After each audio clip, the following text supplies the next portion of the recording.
because you will play another game. The loser will still get to play another game.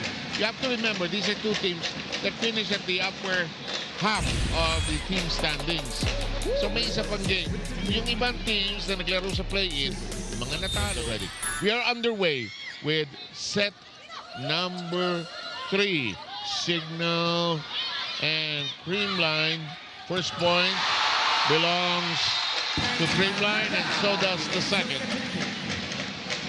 Again, a good start here by Creamline. Now you could see the good connection between Gia de Guzman and her middle.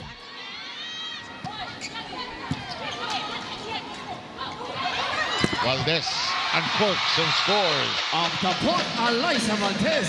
Now you could see Creamline having quick side outs, not allowing Signal to have a mini run. Balikat, Zico. Kung pwede pang sipain, sige. Good ball pa rin yun. Nakita ko yung kay Marsalva eh. I saw that too. Ang ganda ng pagkaka-reverse. Ayaw kay Mars, ulitin mo ha. 5-2. Gandler tosses it over. Carlos. Katindig. Doing katindig. It's outside. Credit that point to the good save of Don Katindig. A pancake save. Mahirap bumisita sa bahay ng mga katindig pag-almusal. Puro pancake. But she was actually going for the drop ball, no? Kaya yung motion niya, bumped a defense, but medyo naiba yung direction, kaya she went for that pancake. Dumped by Cayuna on 2. Carlos on corks. Katindig checks the floor. Gandler makes it a strike. Elevated by Nierma. Katindig. Valdez wants it back. Let's try something else. Lolong Isip unable to contain it. Creamline by 3. Now gumagana na lahat ng attackers ng Creamline. You could see the confidence in them. They were earlier in the first set, para medyo slow. Gandler. Lolong Isip scores again. A good effort though from Tots Carlos. Hindi na nga lang niya naabutan yung off-the-block hit na yon ni Lalong Isip.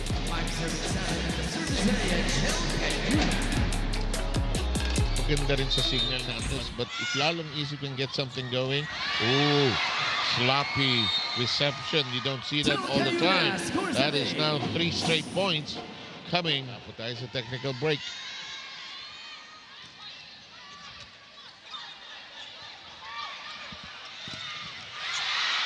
Buhay pa, hindi na. Yung second, binaon pa eh. Mas Dinagdagan madiin pa eh. Yes. Gandler. Nice toss rather. Valdez keeps it alive. De Guzman. And that dies in the water. Kanina puro cross-court from Bernadette Pons, but this time changing her angle. Targeting down the line. Mga, they can go flow smoothly. Good combination play. Gandler delivering on the tap. 14-11 now. Hindi na kailangan paluin pa yon dahil kahit na sumabay na yung mga blockers, diin na lang in the middle. Yeah.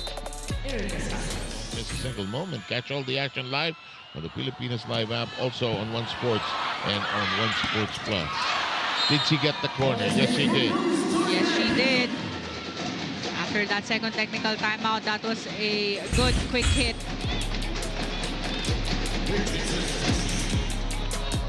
Doria Aquino finding that court. Enjoying the heart of volleyball. In the meantime, this one. Oh, tusok! Sabi ni Valdez, tama na dahil naka 2-0 run na yung Signal earlier.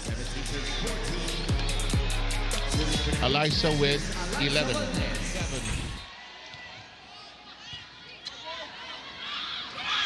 Malapit sa net. Lalong Isip ended up crowded there. One more time around the block. Valdez says, let's lift it high. Whoa! Unstoppable! 14 points. Unstoppable indeed, especially during this third set. Bernadette Pons changing her angles. Didiin niya sa cross-court, tapos biglang magda-down the line. Kaya naman Reported and said we need to transition also more smoothly to our offense. Here comes that chance. Lalong basang-basa, no? yes, and diniin pa talaga ng blockers. Yung soft touch na yon ni Lalong Isip. Credit that to Pangs Panaga. So, kanina pa Rodriguez. Alam mo to si Pangs Panaga, minsan di-drift, hindi mo nararamdaman, biglang i-score. Dalawa, tatlo. To Guzman, the other end. Gandler. Lalong Isip. It is a touch ball, and that will be the 16th Only one point. blocker na sumabay doon kay Pangs Panaga. And a service ace by the Guzman with her third point and first service ace.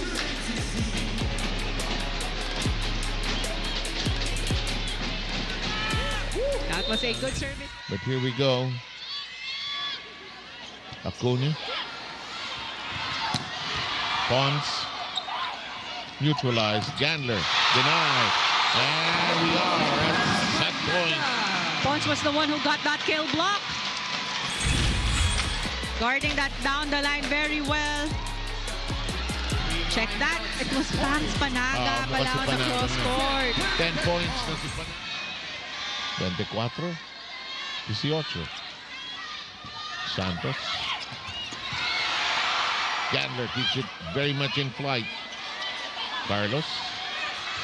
Carlos got the deep corner. And we are done. Pure Gold, always Manalo. Play of the set brought to you by Pure Gold. So Pure Gold, always Manalo. And it's a 2-1 lead by Creamline as they take